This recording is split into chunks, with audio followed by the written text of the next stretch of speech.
Hey, welcome back to my channel. So today let's make this bag. Make the bag with me. Here you have the list of the materials you'll need. So you're going to draw your measurement of the size you want. Actually, on this measurement, I think I have the length of 26 or 27 and I have a width of 7.5, and the size where I'm drawing from there should be like 12. So draw your bag, the shape you want, the desired length, how you want it to be, depends on you. Cut it out. And you're going to have this in two pieces. You can make the edge square the way mine is, or you can cut the edges. It depends on what you want. Then you're going to cut two of this, one for each side. Now the way I folded, you can fold the other way, like make your center fold come on the smaller side. It depends on how you want the handle to be when you're done. Cut also the same part for the inner fabrics, and you can see I don't like wasting my fabrics. I want zero waste as much as possible, so I'm going to use most of my scraps for the pocket. This fabric has a long story. I'll be telling you along the line. I bought from a vendor, and honestly I was very disappointed when I got the fabrics, meaning we all fall victim of what I ordered versus what I got. Okay, so I'm stitching the pockets now. Get my pockets stitched first. The inner pockets, I like my bags to have inner pocket because I want to be able to keep my phones, keep my lip balm, keep essentials in my bags. Any bag that doesn't have pocket is not really my thing. Stitch all your pockets out and make sure they're well ironed. When you're done, you're going to fix them on the bag. But before then, when I ordered this fabric, it's from, well, let me save the story for another time. Pin the pockets in. The fabric I'm using for the inner fabric of this bag is actually very tricky. It stretches and it skips. But I found the perfect needle. Know how to choose your needle sizes. It helps a lot when you're sewing to avoid a lot of hitches. Then I'm sectioning this pocket because I want it to be the smaller one that can take small things. I'm going to have a pocket on each side. Don't forget I said you can change the center fold of your bag from this one. You can use the other smaller side as a center fold if you want to change the positioning of your bag. Then I have a bigger pocket here which I'm stitching as well on the inner fabric. I'm still going to have an outer pocket, but stitch the inner pocket first, pin it, iron, and make sure it's straight.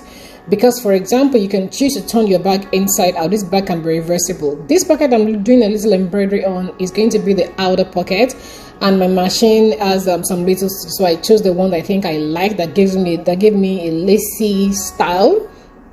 Stitch your embroidery patterns on, and for some little design, if you can use another fabric as well for your outer pocket to give it a touch or a pop, so you don't have everything just looking simple and old. Then snip out all your threads. I always insist, do not leave thread hanging in your project whenever you're working. Stitch the pocket in. That's the next step. Once your pocket is stitched in, I think you're almost good to go. So about the fabric, when I got the fabric from someone I trust, I trusted, that I recommend people to, the fabric came with a lot of stain, and honestly I said that's the last time I will ever order fabric from this person.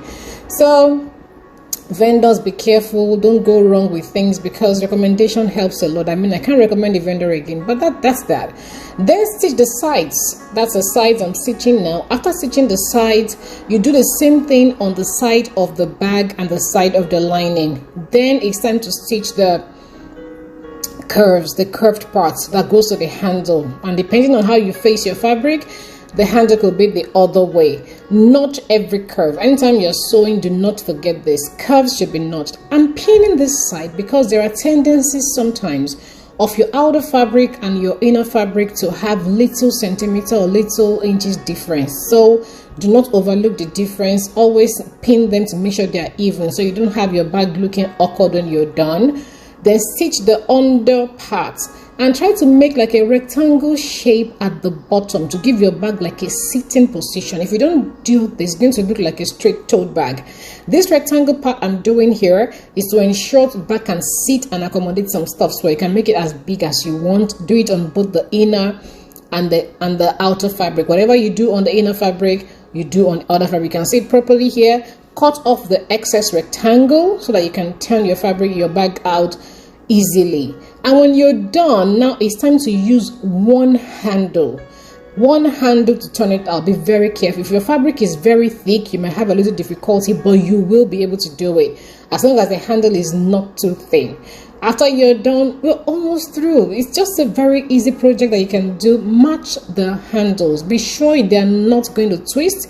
Match them. Sew each fabric to each one. Match the outer fabric. Match the inner fabric. And we're almost there. After you're done with this, we're going to be closing the opening here because this is the only opening we're going to have. So that means that, like I said earlier, you can always turn your bag either. It's reversible. Then you turn this part in. If possible, iron it, turn it in, and close it. Once it's closed, that's all. There's no opening anywhere again. Everything is sealed, and you can have your bag both ways the way you want it. Then when you're done with this, just a little one more step to do, and that is top stitching the sides of the bag. You see me doing that.